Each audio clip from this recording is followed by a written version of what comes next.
আসসালামু আলাইকুম। মেঘলাস ওয়ার্ল্ডে সবাইকে স্বাগতম করছি। আমি মেঘ, ঢাকা থেকে বলছি।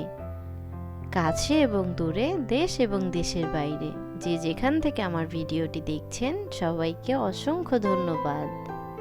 আশা করছি আল্লাহর রহমতে সবাই খুব ভালো আছেন।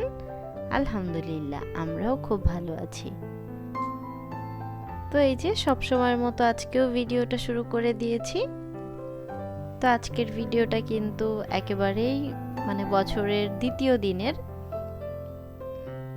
তো প্রথম দিন যেহেতু বাইরে ছিলাম তো আর কোনো ভিডিও করা হয়নি বাসার। তো এটা হচ্ছে একেবারেই সকাল থেকে ভিডিওটা শুরু করেছিলাম, পরের দিন সকাল থেকে। তো এই যে বাইরে কিন্তু খুব কুয়াশা ছিল, আমাদের সামনের বাড়ির পিছনে দেখা যাচ্ছিল না, এতটা কুয়াশা। তো আমি আবার সেটুকু ভিডিও করে নিয়েছিলাম। এটা কিন্তু অনেক সকালের ভিডিও না, ভিডিওটুকু কিন্তু ছিল প্রায় 9টা 9:30 বাজে, তখন প্রায় 10টার কাছাকাছি তখনকার ভিডিও ছিল। তো আমরা যেহেতু একটু লেট করে উঠি আর নাস্তাটাও আমরা দেরি করে করি, তো এতে আর কোনো ঝামেলা হয় না। তো সকালে যখন ঘুম ভাঙে তখন কিচেনে গিয়েছিলাম, তারপর ভিডিওটুকু নিয়েছিলাম। তো এই যে আমার যে সকল আপু ভাইয়ারা ভিডিওটা দেখা শুরু করে দিয়েছেন তাদেরকে আবারও সেই পুরনো কথাটি বলছি, আমার ভিডিওটাতে একটা লাইক করে ভিডিওটা কন্টিনিউ করুন। আর আপনার যদি এই ধরনের ভিডিও ভালো লাগে, আপনি যদি আমার চ্যানেলে নতুন হয়ে থাকেন তাহলে আমার চ্যানেলটাকে সাবস্ক্রাইব করে নিতে পারেন, আর পাশে থাকা বেল আইকনটি প্রেস করে দিতে পারেন। এতে করে আমি নতুন কোনো ভিডিও ছাড়া মাত্রই আপনার কাছে নোটিফিকেশন পৌঁছে যাবে। আর যারা এই কাজটি অলরেডি করে ফেলেছেন তাদেরকে অসংখ্য ধন্যবাদ। তো আমার অনেক আপু ভাইয়ারা আছেন যারা চুপি চুপি আমার ভিডিও দেখেন, কোনো কমেন্ট করেন না, লাইক করেন না, চুপ করে ভিডিও দেখেন, দেখা শেষ করে চলে যান। তারা আজকের ভিডিওটাতে কমেন্ট করবেন, একটা লাইক করবেন, এতে করে আমি খুব খুশি হই। আপনাদের নতুন নতুন কমেন্ট দেখলে, সুন্দর সুন্দর কমেন্ট দেখলে আমার কাছে খুব ভালো লাগে। আর আপনাদের ছোট্ট একটা কমেন্ট পারে আমার মধ্যে অনেক বেশি উৎসাহ জাগাতে। দেখা যায় কি যে আমার অনেক আপুরাই ভিডিও দেখে, রেগুলার যে আপুরা ভিডিওগুলো দেখে তারাই কমেন্ট করে, কিন্তু তাদের প্রতিটা আপুর কমেন্টে আমি অনেক বেশি ইন্সপায়ার হই। আমার আপুরা খুব সুন্দর সুন্দর কমেন্ট করে, আমার খুবই ভালো লাগে। তো যারা আছেন চুপি চুপি ভিডিও দেখেন, কোনো লাইক কমেন্ট করেন না, তারা আজকের ভিডিওতে লাইক কমেন্ট করে যাবেন। আমি তাদেরকে একটু দেখতে চাই যে চুপি চুপি কারা ভিডিও দেখেন।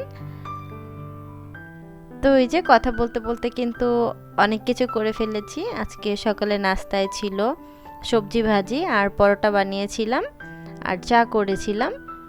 তো এই যে পরোটা কিন্তু ভেজেছি একেবারেই তেল কম দিয়ে, তেলের যেই দাম আর তেল তো পাওয়াই যায় না। তো এই ক্ষেত্রে আজকে পরোটাতে তেল একেবারেই কম ছিল, তো পরোটা দিয়ে আজকে নাস্তা করে নিয়েছিলাম। আর চা তো থাকবেই নাস্তায়। অনেক সময় দেখা যায় কি যে চায়ের ভিডিওটুকু করা হয় না, যেহেতু রাতে ফোন সিয়ার পাপা দেখে, তো আর ফোন চার্জে লাগানো হয় না, তো সকালবেলা ভিডিওটা করা হয় না আমার আর। তো আমি যেহেতু উঠে ফোনটা চার্জে দিই, তো অফ ক্যামেরাতেই বেশিরভাগ চা খাওয়াটা হয়ে যায় আমার। তো এই যে কথা বলতে বলতে কিন্তু অনেকগুলো কাজ করে নিচ্ছি, সবগুলো জার প্রায় খালি হয়ে গিয়েছিল, তো সেগুলো আবার রিফিল করে নিচ্ছিলাম। হলুদ মরিচের গুঁড়া এনেছিলাম, সেটা তো আমার আপুরা বাজারের ভিডিওতেই দেখেছিলেন। তো সেগুলো কিন্তু আমি ঝুঁটিতে করে রেখে দিয়েছিলাম, আমার আপুরা দেখেছিলেন। আগে এটুকু ছিল, এজন্য রিফিল করিনি। তো ভাবলাম যে এখন যেহেতু শেষ হয়ে গিয়েছে বাকিগুলো ঢেলে নেই। তো আমি শুরুতে ধনিয়াগুলোকে ঢেলে নিয়েছিলাম, ধনিয়ার গুঁড়াটাকে, তারপর একে একে সব কিছু ঢেলে নিয়েছি, হলুদ মরিচ, তারপর হচ্ছে লবণ। আর এই বাকিগুলো কিন্তু আমি এভাবেই রেখে দিব আবার। আমার অনেক আপুরা আছে তারা বলে যে আপু সাবস্ক্রাইব করে দিয়েছি বা পাশে আছি, এই ধরনের কমেন্টগুলো করে। পরে আমি যখন তাদের কমেন্টগুলো দেখে যখন আমি আমার সাবস্ক্রাইব চেক করি, দেখি যে আমার কোনো সাবস্ক্রাইব বাড়েনি, কিন্তু কমেন্ট করে মানুষ, তো আমি এটা বুঝি না। দেখা যায় কি আবার যদি হয় সাবস্ক্রাইব, যে আপুটার কমেন্টে দেখলাম সাবস্ক্রাইব করেছে, হ্যাঁ সঙ্গে সঙ্গে বেড়েছে, কিন্তু কিছুক্ষণ পর দেখি আবার সাবস্ক্রাইবটা কমে যায়। তো এটা কেন হচ্ছে আমি বুঝতে পারছি না। আমার কোনো আপুরা যদি জানো তাহলে আমাকে প্লিজ বলো। সাবস্ক্রাইব যখন বলে তখন দেখি যে হ্যাঁ ঠিক আছে, কিন্তু কিছুক্ষণ পরেই দেখা যায় যে আমার আবার একটা দুইটা কমে গেছে। এইরকম কেন হচ্ছে আমি জানি না। তো এই যে কথা বলতে বলতে কিন্তু রান্না বসিয়ে দিয়েছি দুপুরের জন্য। তো তো আজকে একটু গরুর মাংস রান্না করছিলাম। তো এটা ছিল সিনার মাংস। তো আমাদের বাসায় সিনার মাংসটাই আনা হয়, সিনার মাংসটা খেতে বেশ ভালো লাগে। তো আজকে কিন্তু মাংসটা আমি কিনেছিলাম। ওই যে গতকাল দেখেছিলেন আমার আপুরা যে আমরা বাইরে গিয়েছিলাম, তো আসার সময় কিন্তু আমি, আমার ছোট বোন আর সিয়া এসেছি। সিয়ার পাপা আসেনি, তো সিয়ার পাপা আর আসেনি, সে ওই দিক থেকে আবার দোকানে গিয়েছিল। তো আসার সময় আমি একেবারে আমাদের বাসার সামনে যেহেতু গরুর মাংস বিক্রি করে, তো আমি একেবারে নিয়ে এসেছি, বাজার হয়ে বাসায় আসতে হবে, তো আমি একেবারে নিয়ে এসেছিলাম। তো এইটুকু দুপুরবেলা আবার রান্না করে নিচ্ছিলাম। তো আমার সব আপুরাই রান্না বান্না করতে পারে, আমি রান্না করতে পারি না, যতটুকু পারি ততটুকুই চলে যায়, যতটুকুতেই হয়ে যায়। তো আমি কারো শেখার জন্য ভিডিওটা করিনি, আমি যেহেতু ডেইলি ব্লগ করে থাকি, প্রতিদিনের কাজগুলোই আমি যেহেতু আপনাদের সাথে শেয়ার করি, তো আজকের ওই অনুযায়ী রান্নাটাও শেয়ার করেছি। তো আমি যেভাবে রান্না করি আমি সেভাবে করেই শেয়ার করেছি, সেভাবে করেই দেখালাম। অনেকে অনেকভাবে রান্না করে, অনেক বেশি মশলা দিয়ে, অনেকে আবার মশলা কম দিয়ে রান্না করে, যে যেমন খায় সে তেমনভাবেই রান্না করে। তো আমার হাজব্যান্ড এইভাবে খেতে পছন্দ করে, আমি ওনার মতো করে রান্না করি। তো এই যে আমি কিন্তু মশলাটাকে ভালো করে কষিয়ে নিয়েছিলাম, একেবারে তেল ওঠা পর্যন্ত কষিয়েছি।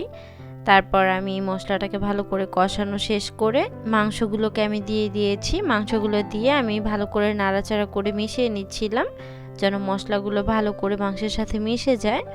তো কিছুক্ষণ আমি অপেক্ষা করেছি, ঢাকনা দিয়ে ঢেকে দিয়েছিলাম। ঢেকে দিয়ে কিছুক্ষণ অপেক্ষা করার পর আবার কিছুক্ষণ নাড়াচাড়া করে দিয়েছি, এখান থেকে পানি উঠেছিল। তারপর আমি সেই পানিতেই মাংসটাকে সিদ্ধ করে নিচ্ছিলাম, আমি এক্সট্রা কোনো পানি দেইনি এখানে। তো এই যে সিয়ার পাপা এসেছিল, এই জন্য ফোনটা আমার কাছে ছিল না, বাকি ভিডিওটুকু আমি করতে পারিনি। তারপর তরকারিটা হয়ে গিয়েছে, এখন আমি একটু জিরার গুঁড়া দিয়ে নিচ্ছিলাম, এটা ভাজা জিরার গুঁড়া ছিল। আর গরুর মাংসতে আলু দিলে আমার ভালো লাগে, শুধু গরুর মাংসতে না, দেখা যায় মুরগিতেও, যে কোনো কিছুতেই আলুটা একটু বেশি খাওয়া হয়। এই যে কথা বলতে বলতে কিন্তু আমার মাংস রান্নাটা হয়ে গিয়েছে। আমার আপু ভাইয়াদের কাছ থেকে আজকে বিদায় নিচ্ছি, সবাই ভালো থাকবেন, সুস্থ থাকবেন, আল্লাহ হাফেজ, আসসালামু আলাইকুম।